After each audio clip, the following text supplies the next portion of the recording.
This is Sandra Bowes of Last Minute Productions. I'm here to talk to you again about causality in classic Hollywood films.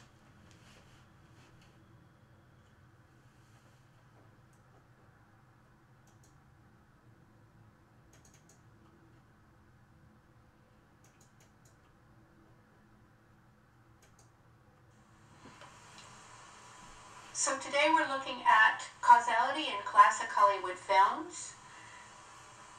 And in our readings we have learned that there is psychological causality, that the inner psychology of the protagonist makes them have needs which translate into wants and desires and motivations which translate into actions. And this starts a whole chain of cause and effect. However, in later films, we see another causality that impacts the protagonist. We see historical events that invade the space and the life of the protagonist and cause a new chain of cause and effect.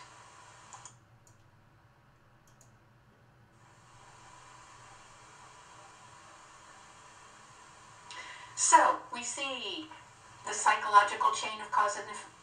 The protagonist's cycle of cause and effect is a need is translated into a desire, and the desire then becomes an inner motivation for the protagonist, and that motivation is translated into action within the film. However, in later films, we see that historical and natural causes and effects have deep impact upon the protagonist. A historical or natural event affects the protagonist at a deep level and changes the inner needs of that character. So the three films we're looking at today are San Francisco, in which there is an earthquake, Jezebel, in which we see yellow fever, or yellow jack as it is called in the film, and Gone with the Wind, in which the Civil War starts. So in San Francisco, we see Blackie, who is the protagonist. He's a rogue and he runs a saloon. He wants Mary, the daughter of a preacher, to sing in his saloon and to be his lover. He goes after Mary. Mary leaves him to sing in the opera. He confesses he loves her. He comes to her and asks her to marry him. She goes with him, believing that they're going to be married. But instead, he pulls her in a downward path, and she becomes more and more degraded. And when Father Mullen comes and confronts Blackie and Mary, she leaves for a better life. Blackie now is alone, and it looks like he'll lose the election in which he wants to try to save the Barbary Coast, the area where the poor people live. Mary sings to save him so that he'll win the election. And while just after she has sung, and the San Francisco earthquake occurs, and it shakes everybody up. After that, Blackie, looking through the rubble for Mary and seeing the love of other people for each other, turns to God. Blackie then gets what he wanted in the very beginning. He gets Mary's love. And both Blackie and Mary sing for God. So we see that the earthquake has a deep impact upon our protagonist and changes his very inner core being and changes the path of cause and effect in that film.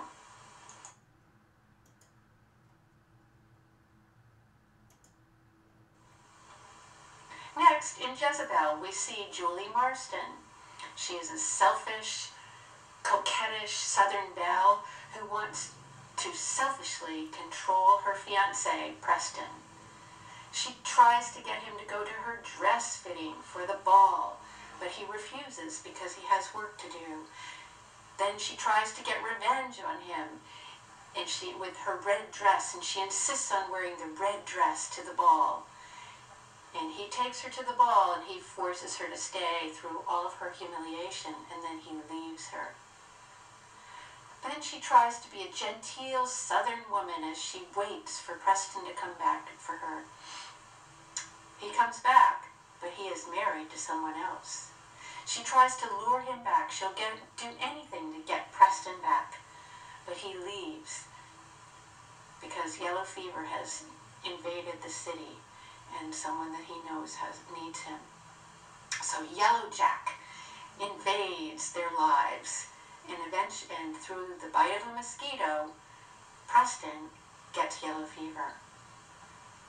Julie then sacrifices herself to save Preston. She ends up as his selfless caregiver, not caring if she gets the disease herself, and even willing to give him up to his wife, who she had vowed that she would do anything to get him away from.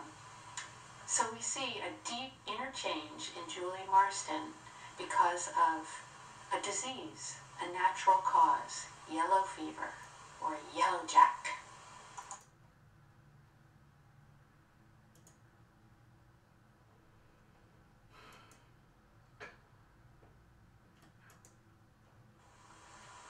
In Gone with the Wind, we see Scarlett O'Hara.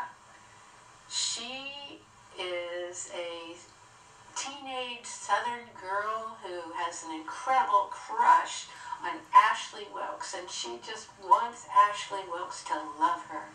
She throws herself at him, but he has become engaged to his cousin Melanie.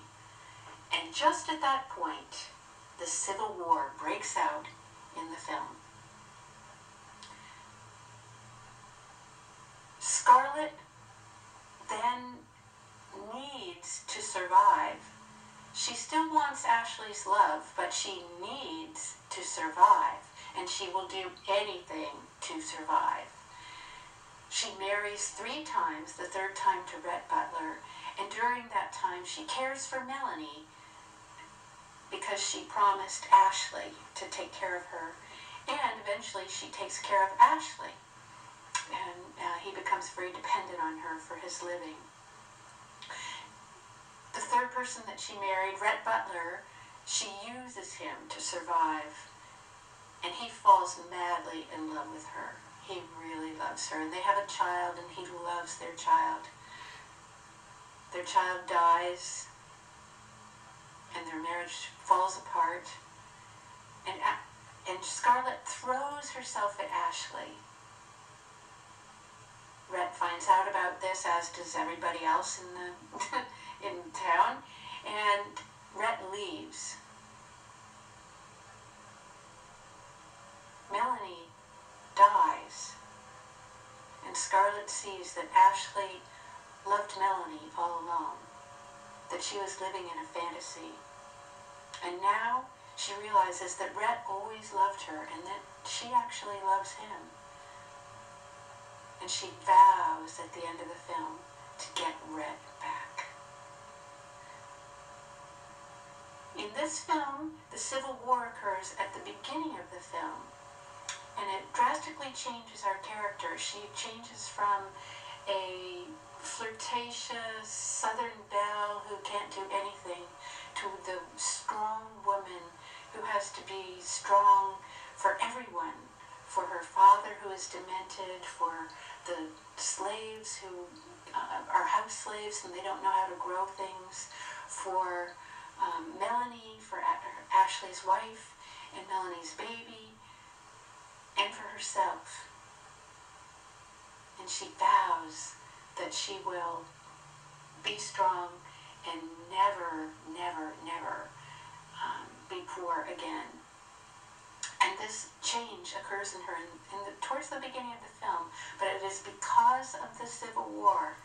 And then later on, as the film progresses, we see the impact of the war and how it causes cause and effect in Scarlett's life and impacts her choices. That the outside circumstances actually change her world and her choices.